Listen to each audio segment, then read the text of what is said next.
Salam sejahtera saudara sekalian.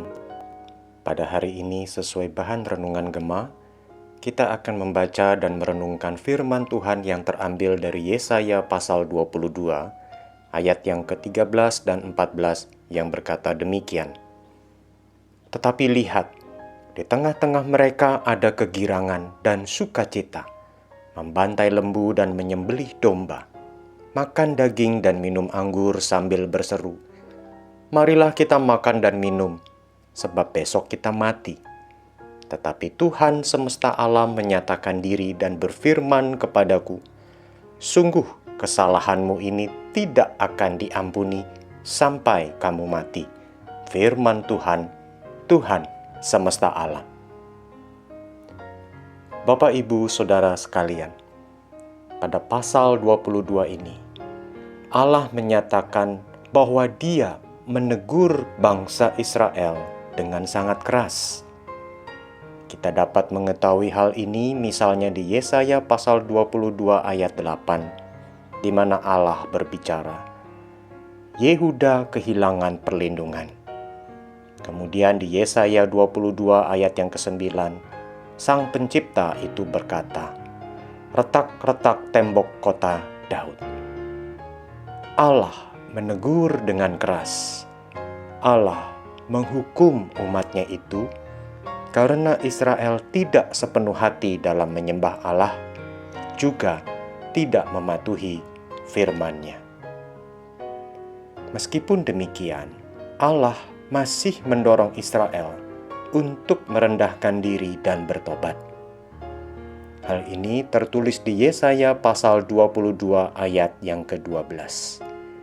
Pada waktu itu Tuhan semesta alam, menyuruh orang menangis dan meratap dengan menggundul kepala dan melilitkan kain kabung.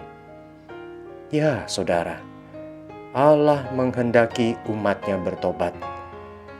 Akan tetapi, bukannya bertobat, Israel justru tetap hidup dalam kesenangan hati yang semu.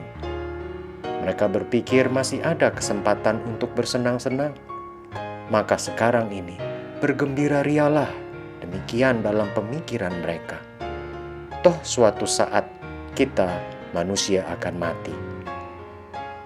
Walau begitu saudara, umat Israel tidak menyadari bahwa bagi mereka yang sama sekali tidak ada pertobatan, bagi mereka yang benar-benar berada di luar Tuhan, tidak mau percaya kepada Tuhan, maka ada penghukuman kekal dari Allah. Setelah kematian fisik itu dialami semua manusia, maka akan ada saatnya tahta pengadilan dari Allah yang Maha Tinggi.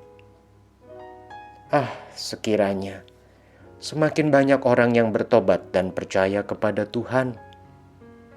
Firman Tuhan di kitab Ibrani pasal 4 ayat yang ke-7 itu berkata, pada hari ini, jika kamu mendengar suaranya, janganlah keraskan hatimu. Bapak, Ibu, Saudara sekalian, pada hari ini kita memperoleh berkat dari firman Tuhan dalam 2 poin berikut. Pertama, bagi kita murid-murid Kristus, undangan untuk bertobat dari Allah berlaku pula bagi kita. Sebab natur manusia yang berdosa masih membuat murid-murid Kristus dapat melakukan, mengatakan, memikirkan, atau mengekspresikan perasaan dengan cara-cara yang melanggar firman Tuhan. Mungkin masih ada dosa favorit yang kita lakukan. Mungkin masih ada hal yang tersembunyi di dalam hati dan pikiran yang belum kita selesaikan. Mari kita bertobat dan berbalik kepada Tuhan. Allah memang mengasihi setiap murid Kristus, namun jangan lupakan Ibrani pasal 12 ayat 6 yang berkata, Tuhan menghajar orang yang dikasihinya, dan Ia menyesah orang yang diakuinya sebagai anak. selama masih ada kesempatan, marilah kita minta ampun atas dosa yang kita perbuat dan bertobat dari segala sesuatu yang melanggar firman-Nya.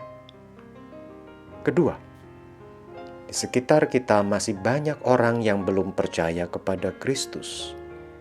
Ada anggota keluarga, ada sahabat, teman, dan begitu banyak orang yang lain. Ketika renungan ini dibuat dan kita bersama-sama merenungkannya, kita menuju kepada masa Minggu Advent di tahun 2020. Masa menuju kepada hari Natal. Saudara, doakan mereka yang belum mengenal Tuhan. Mari kita berdoa supaya Tuhan berikan kita kesempatan. Tuhan berikan kita kemampuan. Tuhan berikan kita hikmat untuk bersaksi tentang Kristus kepada mereka yang ada di sekitar kita ini. Sehingga kiranya semakin banyak orang boleh mengenal Tuhan. Beritakan kebaikan Tuhan yang sudah kita alami. Saksikan akan bagaimana Tuhan menjaga dan melindungi kita. Dan kiranya oleh anugerah-Nya, saudara dan saya kita bisa memberitakan tentang Yesus Kristus yang telah mati di kayu salib, menebus manusia yang berdosa, sehingga barang siapa yang percaya kepada Kristus tidak binasa, tetapi beroleh hidup yang kekal. Terpujilah nama Tuhan. Mari kita berdoa. Tuhan, siapa saja yang mendengar renungan ini, kiranya Engkau berkati kami yang para murid Kristus ini. Ampuni kami atas dosa kesalahan. Oleh anugerah-Mu gerakkan kami untuk kami bertobat dan sungguh meninggalkan segala dosa kami.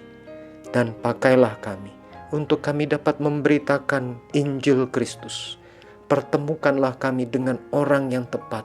Berikanlah kami hikmat, berikanlah kami kapabilitas, berikanlah kami kemampuan untuk menyaksikan, memberitakan kasih Kristus, Injil Kristus kepada orang-orang sekitar kami. Terpujilah nama Tuhan, di dalam nama Tuhan Yesus. Amin. Tuhan memberkati.